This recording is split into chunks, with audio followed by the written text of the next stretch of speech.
with as much information as possible. But just know this is still a very active and ongoing investigation. We're still early in that investigation. So just to recap, remember our officers responded to a domestic violence call at Westbrook Apartments. They met with the victim, developed probable cause to arrest the suspect for domestic violence battery. When they went to confront the suspect, he shot. Officer Kevin Valencia actually shot through the door, striking Kevin. Officers immediately moved him to safety and started providing life-saving techniques before he was transported to the hospital. A SWAT team call-out was initiated, which also includes our hostage negotiators and emergency services unit. They were deployed, and our negotiators attempted to make contact with him several times throughout the night. We were trying to gain as much information as possible about him. And in any hostage situation, one of our biggest concerns, especially in a domestic violence incident, is that our actions could provoke the suspect to do harm to others. So while the negotiators were communicating with him through a variety of methods. We communicated through friends and relatives, we communicated through social media, we communicated through his phone, which was challenging at times because it was a Wi-Fi phone and the connection was very bad at times. So that was difficult and challenging for us. While the negotiators were doing that, trying to learn as much information as possible about him, about what was happening inside, our SWAT team was deployed, also gaining intelligence and information, learning the layout of the apartment, the possible location of the kids in the apartment, the possible location of the suspect, the type of weapons he had, which turned out to be 2 rifles, 2 shotguns, and a handgun. So we used a variety of investigative, negotiation, and surveillance tactics, all in an effort to bring this to a peaceful resolution. There was never any indication of an imminent threat to the children. So we continued to try to talk to him through those various methods, social media and his Wi-Fi phone. At about 6 o'clock, after the OPD SWAT team had been out there all night and all day, we made the decision to have Orange County SWAT team relieve us at the scene, which they did. At about 8:30 at night, in an effort to better communicate with the suspect, we breached several windows. It was at that time that an officer observed what appeared to be a deceased child. At that point, we made the decision to save the rest of the children and do an explosive breach on the apartment to make entry. We deployed gas into the apartment. SWAT officers made entry into the apartment and started clearing the apartment room by room.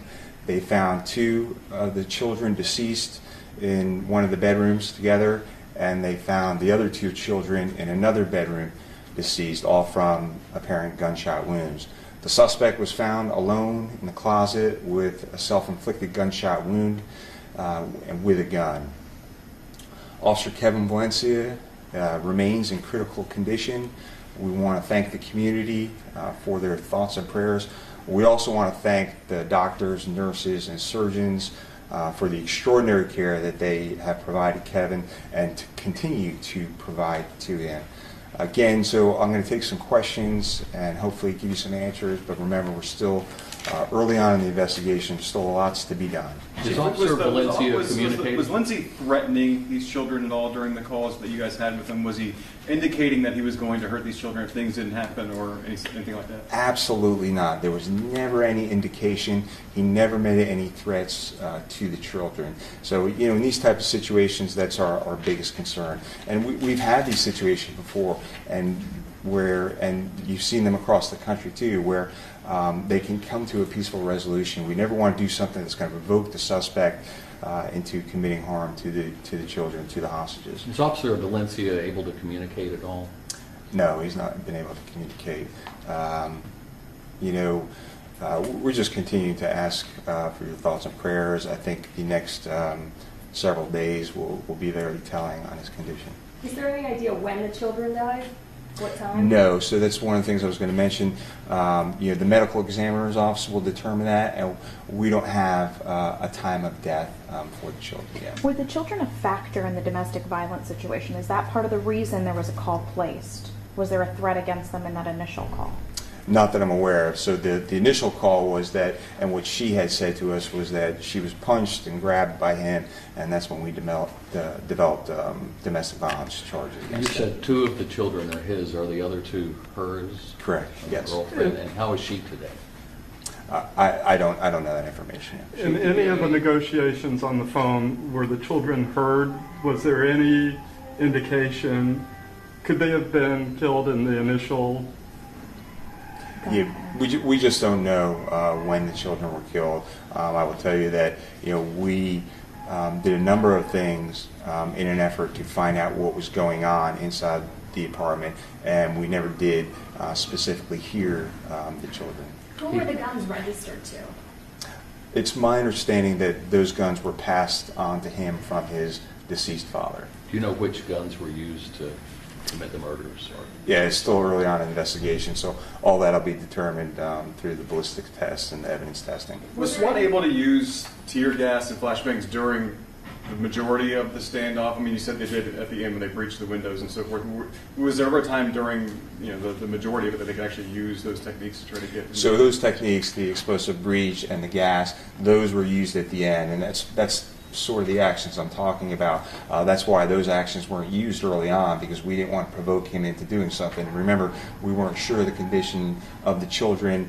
There was never an imminent threat to the children on any of the many different communication things that we used. During the Residents in the initial neighborhood. shootout, did OPD fire back in through the door at the suspect? One officer did fire back at the suspect. Do you know how many shots? At least one shot. Can you say with certainty whether any of those bullets hit the children that the PD fired? We don't have that information yet, but based on everything that I've seen, it was not our bullets that killed those children. Chief, you know that the protocols obviously have changed for active shooters ever since Columbine. Some people are starting, especially after Pulse, some people are starting to talk about hostage situations. I realize Pulse started as an active shooter, turned into a hostage situation. Some people are comparing this to how Pulse ended. First of all, what would you say to that? And secondly, is it time to look at changing the policy on and protocols on how to respond to a hostage standoff situation? Well, I will say this. First of all, as you know, this was not an active shooter incident. All the shots were fired in the very beginning. Our officer was shot in the very beginning, and we did return fire. So the situation was contained. We were talking, trying to negotiate with the suspect. And again, national protocol, best practices in these type of situations, especially involving children, and any type of domestic violence situation, is to negotiate in an attempt to get these to come to a peaceful resolution. And the vast majority of the time, that's how these situations are ended. Certainly we are always looking at policy and protocol, but I just don't see at this time us doing anything different in this case. We have Chief, time for did you- two more questions. Did you have confirmation at any point that these kids were alive? Like I said, we didn't know the status of the children, so there was no indication of an imminent threat. There was no there were no sounds or voices of the children. Not exactly sure where they were in the apartment. It's a fairly decent sized apartment, 3-bedroom apartment From the time Can you your tell us- on the second floor. the time your officers met the children's mom and then got to the apartment, would that have been enough time for him to have killed the children? Absolutely, yeah. And that's what we said. We just don't know when the children were killed. Hopefully we'll find that information out from the medical examiner's office. We heard from someone living in an apartment complex just across the way that kind of shadowed his apartment. Can you tell us a little bit about, they said that there was a sniper on scene with the sheriff's office or with the police department throughout the day that said they had a good shot. They kept saying on the radio, we have a good shot, we have a clear shot. Is that one of those provocative measures? Is that why nothing was taken to... I don't know where you got that information, but Okay. and that's most likely not accurate. Do you know why his guns were not taken away by his parole officer? What's that now? Wasn't he on parole? Why? He was on community control until 2045, and I couldn't answer any questions about that. What's the That's victim? actually, we're gonna take one last question, and then we're gonna wrap it up. What's your hope moving forward with this investigation? I mean, where do you guys go from here with this? It's obviously a tragedy. It's devastating the community. Your officers wounded. Where do you go from here? Well, for us, our number one priority now is the health and well-being of Kevin Valencia, the health and well-being of our officers that had to go in there and see such a tragedy. And definitely in any type of incident, there's always a review and to see if we can learn from the incident. If you like discussion of the jail chief. Where was the victim of the domestic violence whenever officers arrived? Was she out of the apartment by that point? Yeah, correct. She was at the clubhouse, met with the officers at the clubhouse, explained what was going on. Thank you very much. Thank you, Chief. Thank you. Thanks.